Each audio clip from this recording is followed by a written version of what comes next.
Session by Professor Debolina Dutta. She's going to take the stage once more for the second module of the workshop on how to spot and develop high potential talent in your organization. So let's put our hands together and make some noise for Professor Dutta. I beg your pardon. Come on, ladies and gentlemen, put your hands together. Thank you so much, Rebecca. So could we have the PPT up, please?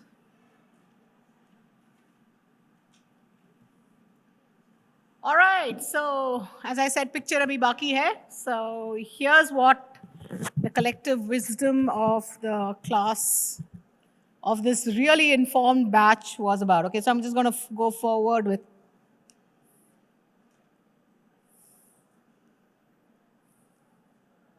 Yeah. So Steve Jobs said this, right? And then who am I to disregard his wise words? So we said, let's use the wisdom of this cohort. Let's use all the years and various versions of experience that you all have. I think cumulatively must be more than 1,000 years of experience in this room. So let's hear what all our smart people have told us about how. What I'd asked you all to do was this. 2x2 quadrants is famous. Those of you who've done your MBA, you will know. We promised that we will teach you 756 variations of 2x2 in an MBA. So this is one version of it for you. 2x2s basically help us structure our data much better, and we get it in much better. So this is what we did. This is what you did. So you talked about what methods you all are currently using to identify hypo. How are you all rewarding and retaining them, and innovative approaches to talent management as a whole, which is including talent acquisition, talent performance management, development, including hypo management. And then I think everybody sort of put their heads together to think what could go wrong, or what are some of the other issues that emerge because of some of these practices. So here goes. Are you guys ready? First and foremost. So no surprises. I think there was nearly every sheet talked about how you all are identifying using assessment centers, 9-box, 360, 720. Concept of discretionary effort. This was an interesting one because, by the way, do you know that as a country, how much discretionary effort does our workforce, what percentage of our workforce demonstrates discretionary effort? Discretionary effort are those enthu cutlets, those Duracell bunnies who don't stop, like, the ones who do over and beyond your KPIs and goals. Okay, so what percentage of our workforce do you think, on an average in India is how much? Any guesses? 5%?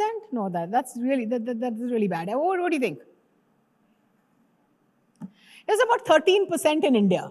Okay, this is around across industries, across sectors. On an average, discretionary effort was 13%. But the interesting thing that they did was they looked at companies which were significantly outperforming their peers in the same sector.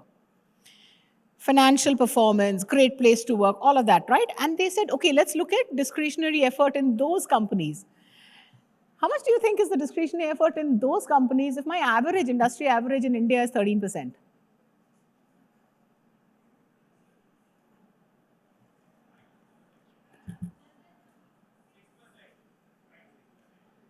$13 is my industry average, and you're saying that the outperforming companies does even less. How does that make sense? 30%, okay. So they found it's actually just 17%. So just 4% increase in discretionary effort. And the whole firm significantly outperforms, which I hope helps you understand why we as HR have to, do this whole engagement survey stuff that we do. Why we try to move engagement? Fundamentally try and live, because there's clear correlation with firm performance on every metric. So you've got all of this. You've got things like agility framework, talent councils, critical role, performance. I was a little conflicted about how productivity is a measure of high potential, because honestly, us hisab se to gadhe bhi ban jate hain na, to high potential. So I was not really sure. but maybe it works in the particular firm that you're looking at. Uh, and you've got culture fit assessments and so these were some of the common methods of identifying and assessing high potential. How were they rewarded? Uh, Again, a lot of commonalities in terms of targeted upskilling, financial rewards, retention plans, customized career progression, career paths. I didn't understand this part. I don't know which group did this, but enabling work-life balance, I'm not sure how that really links to, was it like just specifically for high potential getting work-life balance and the rest, unka nichodenge hum? I didn't understand that, So, but anyway, since it was out there, I've put it up. Job rotation, exposure to things like conferences, niche skill, global mobility, education, fast-track promotions, connect with CEO, CXO, performance coach for succession planning. That's an interesting one. Benchmarking and revisiting policies regularly. Again, I'm not sure if this was just for hypo or is it for the general workforce. Wasn't really very clear. And yeah, so nice ideas overall, but now let's look at what innovative things industry, and this is where I was really surprised because there was a lot of stuff. So 1-on-1 quarterly stay interview, interesting, only for these people. Deferred retention bonus, career paths, this international exposure, and we're not talking about international mobility, we're saying international exposure. So this, go for a expo in Spain or go and attend this, new battery technology thing in somewhere, whatever. Inclusion of employees in employee resource groups in the leadership roles. So, specific high visibility projects and they're being given leadership roles. Fast track, green channel growth, quarterly and continuous date of joining based PMS. And I know which group did this and I was like, oh my God, you're taking on a massive headache. So they're doing continuous performance management for these people irrespective of, sort of out of the cycle thing, which sounds interesting, but a nightmare to manage. Okay, innovation, idea rewards. Again, I'm not sure which group did this. What did they mean by external marketplace? If anybody is from that table here, if they could clarify what they meant by external marketplace. Anybody? I don't know which table or which group said this. Yes, sir.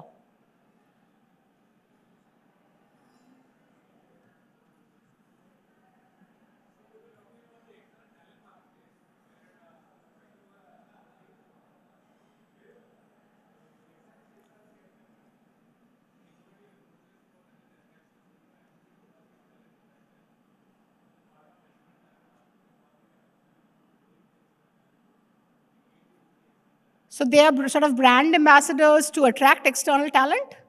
Is that what you're saying? So you're kind of showcasing them as in your organization websites or social media to say these are our great people, and then they therefore. So it's about so what we were discussing about was having a platform. So building a platform which actually helps external potential candidates to kind of engage with us, go through our sites, go through our various cultural. So it's about building awareness, engaging with them, and all those potential candidates who can be a future talent for us. So it was all about attracting. So that was we were discussing in that. Okay, thanks for that. Now this is another interesting one. Whichever group did this, can you kind of talk about what's the value of revamping competency frameworks annually? It's like your OD team will never go to sleep with this. Annually revamping competency frameworks.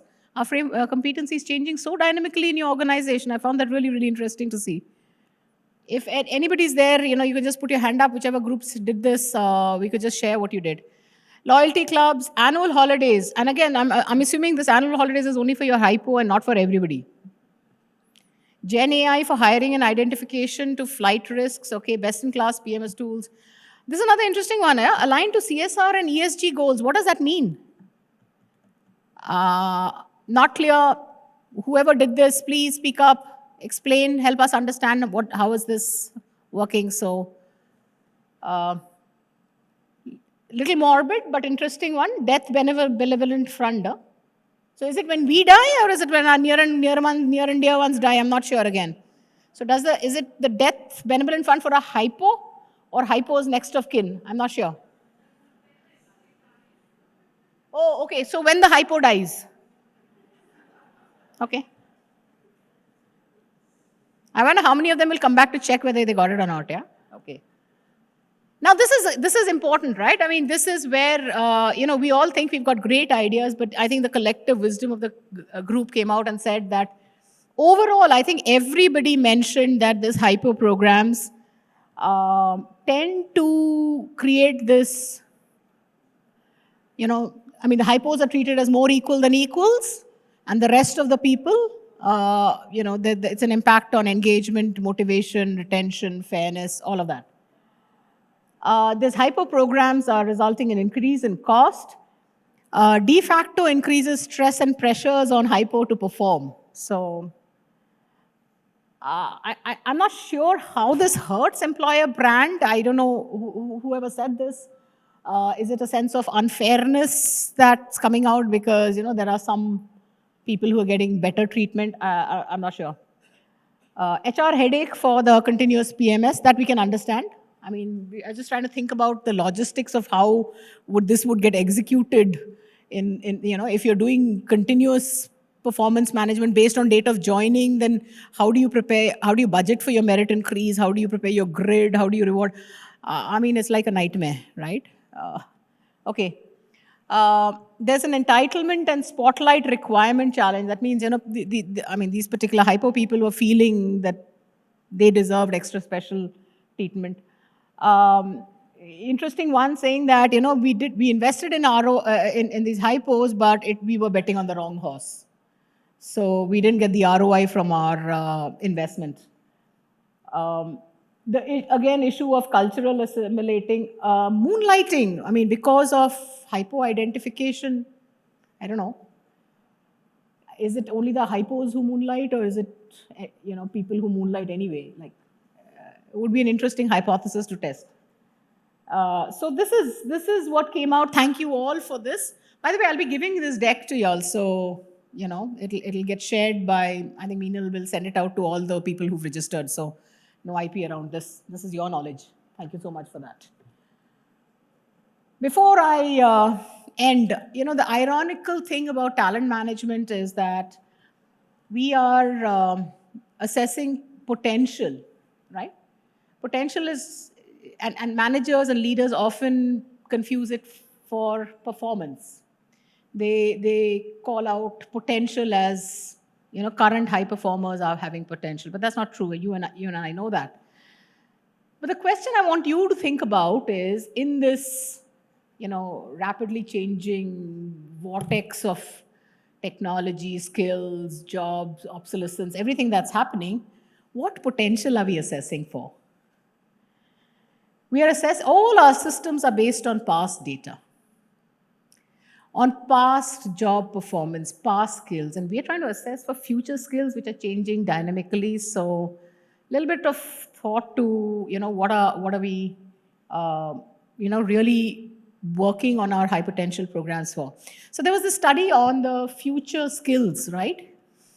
This is a 2020 study, but I saw a recent report which hasn't changed much. So fundamentally saying that the skills that are actually emerging for the future, and this is why as HR leaders it becomes relevant, when we are talking about what do we think as measures of future capability, in some ways or the other, we need to incorporate this into our assessment of leadership, potential, succession planning, right? Because these are the sort of future competencies that are required of the workforce.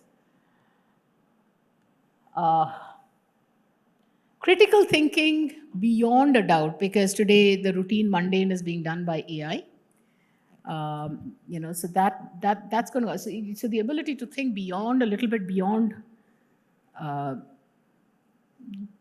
just the routine and obvious and the past data. So to be able to critically analyze contexts.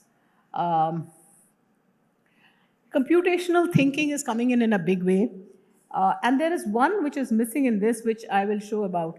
So, HR, all of you would be familiar with Ulrich's three-stool model, right? I mean, it's famous. I think every organization in some form or the other has gone on to Ulrich's three stools, which is COEs, shared service, and HR business partners.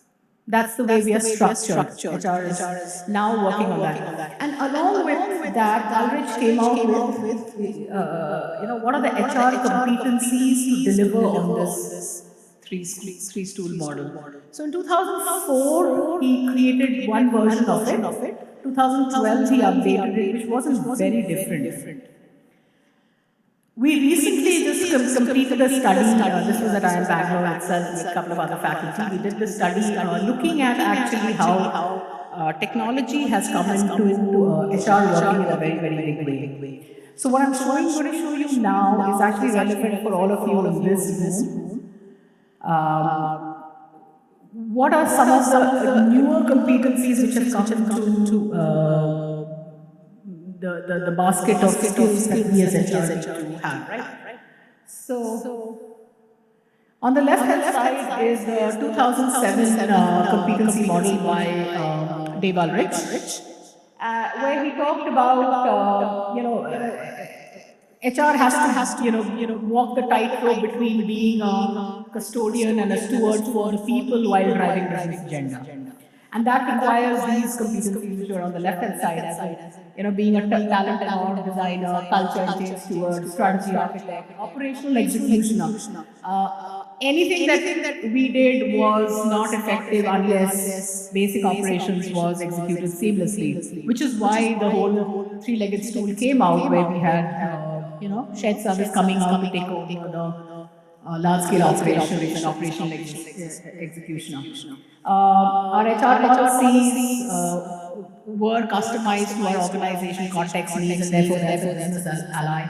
And a credible activist is about being an influencer of change. So these are the conventional definitions of Ulrich in his competencies of HR. Till 2012 study he did this globally across the world, and he said that more or less this is holding true. But recently what we did is, because we studied a lot of companies where they've actually adopted big tech. So may not be too true for maybe brick and mortar companies which are... Hello. Just turn the volume down a little bit. So regular manufacturing may not be so true for that, but two new roles have emerged in the HR repertoire. Can you just turn the volume down a little bit, please? I think this is too loud.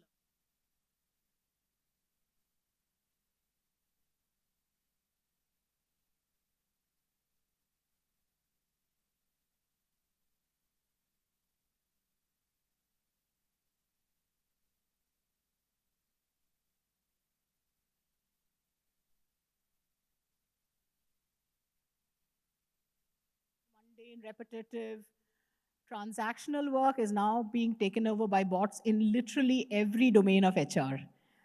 What does that leave? We still need to be a business ally, talent org designer, strategy architect, change steward, credible activist. But two new competencies have emerged for HR in the sort of lexicon of HR, which is we have to now additionally be the custodian of the employee data usage. Right? With bots coming in, there's digital dust everywhere, in a mail that we leave to, today there are employee monitoring softwares that are happening and, very, very intrusive, chat conversation sentiments, even assessing mental health. Now, the question is, who accesses this data and how do you use it, right? And I think this is where HR needs to really wake up. I know there was a case about, chatbot sentiment coming out, and we kind of informed the manager that this XYZ employee was slightly disengaged. And immediately the manager was planning to send this fellow for, an international assignment, looking at him for promotion, immediately said, no, then I'll not give it to him. So the way we use the data can bias and have implications on employees, right? And so the sensitivity of what data, how is it being used, how is it being shared, who's managing it, because data is telling stuff about us, all of us, you know, the knowns we may want to hide and the unknowns that we even may not know, right? So that data is telling all of that about us. So that's one part. Second thing, which an interesting trend, and this was true specifically for technology firms, is that actually HR is now becoming a technical architect. In many cases, designing processes, defining guardrails of what process change is going to happen so that parts of it are going to be done by tech and parts of it are going to be done by the human agent. Okay, I'm out of time, and so that's my last thoughts. I'll take one or two questions before I end. That's all I had to share with you. I hope you guys enjoyed this session. It's all the knowledge that you all created. So thank you so much for that. It's given me some food for thought of what are some of the emerging practices on talent management. Thank you. Please do connect with me. I'm available on LinkedIn also. And any questions? We could take any. I don't know. Do we have questions from anybody? Otherwise, yes, sir.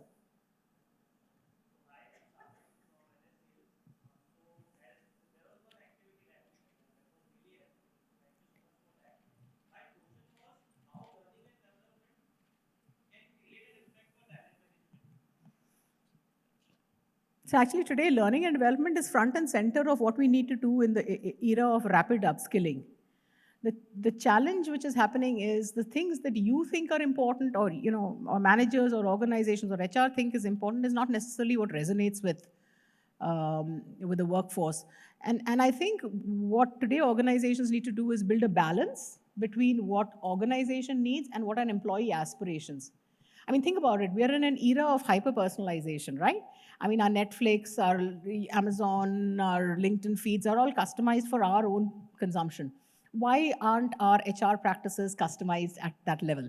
So learning, I mean, you tell somebody that, you have to go for an Excel training. He says, I don't want to do Excel. I want to do, Python training. Did you ask me also what I want to do? So I think somewhere, I mean, some organizations have gone on to that career pathing. We saw that in how you all responded, saying that employee preferences and how they want to go, which means it's a little bit of a, jugalbandi of what organization needs and what. And that's making L&D a lot more challenging because, you have to start customizing for individual preferences and needs. Thank you. Any last question? Yes, ma'am.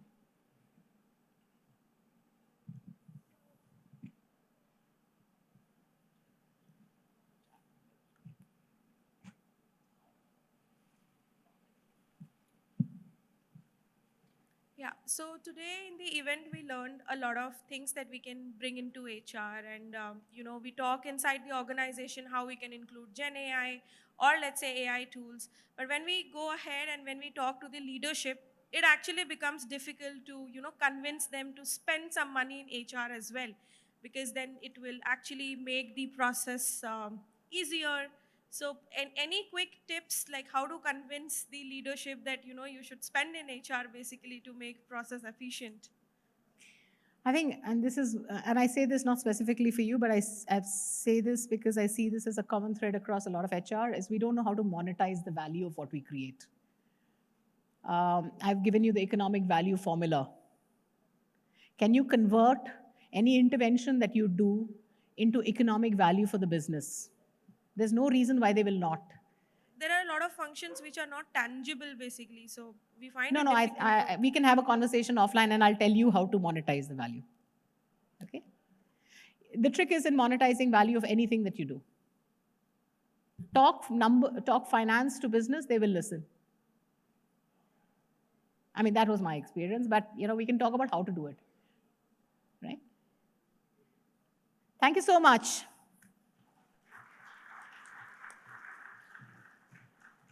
Thank you so much, Professor Dutta, for the workshop. I'm sure